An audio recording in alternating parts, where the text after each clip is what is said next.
What does drag mean to you? See, this is a very difficult question. Drag means something different to everybody. I mean, it is such an inclusive art. How could it not?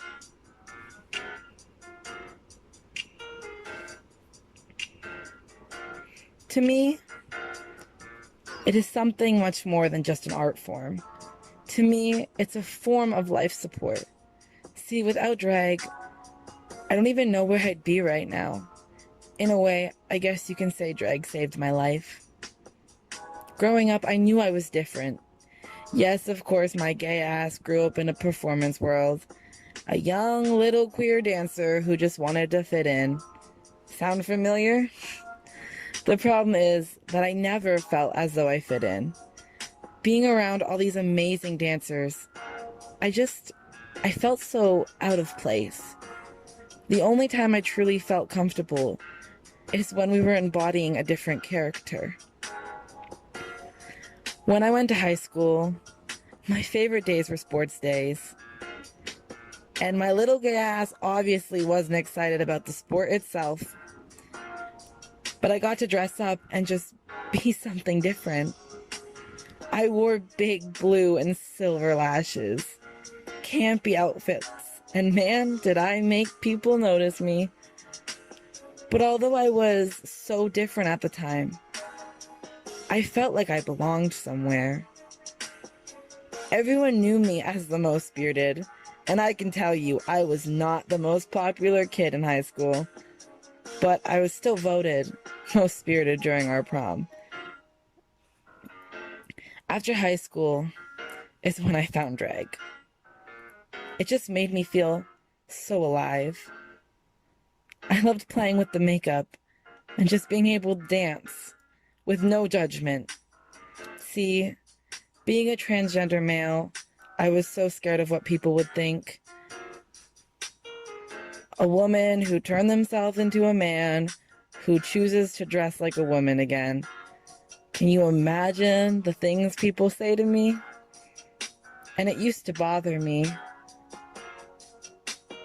And yet people still don't quite understand. But I don't really care anymore because it makes me happy. See, to me, Sugar Sticks isn't just a character. She's a better version of myself. She gives me confidence. She allows me to go on stage and speak. I mean, actually speak. I never thought I'd be able to do that. See, I have really, really bad social anxiety and a huge fear of public speaking. During high school, I'd have such bad panic attacks that teachers would just exempt me from presentations. But yet, in drag, I can just go up on stage in front of a bunch of people and talk, perform, and just be myself with no fear at all. It's not just the lifestyle I love about drag. It's the sense of community. We all care about each other. Like, actually care about each other. And yes, of course, drag queens, kings, and gender performers can be some shady bitches at times. But at the end of the night, if you need somebody, they will be there. Which is something I've never had. Moving to Toronto was the best thing I could have done. Which nobody says, let me tell you. But my anxiety and depression slowly got better. Performing every day just allowed me to be happy. There were those times I regretted things I did, especially when I drank too much, which happens sometimes, and I still overthink things, but it's not as bad anymore. My goal as a drag performer is to entertain, but also to educate people on what the art form is and how important it is for anybody. I also want people to know anybody can do drag. Whether you are a hyper queen, a hyper king, trans drag queen or king, or even just a cisgendered straight person, drag is for everybody, and more people need to hear that. I want people to look at me not just for my art of performing, but for my passion and love on stage.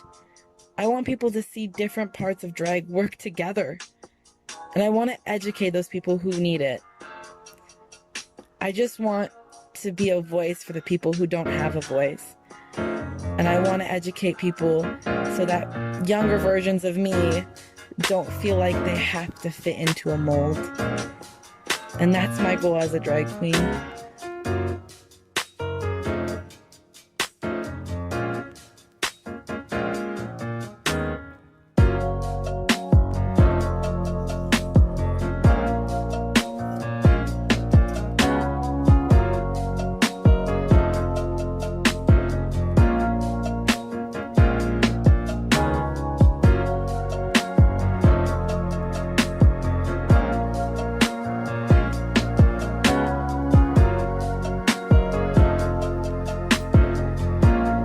So remember, guys, always be sweet and never salty.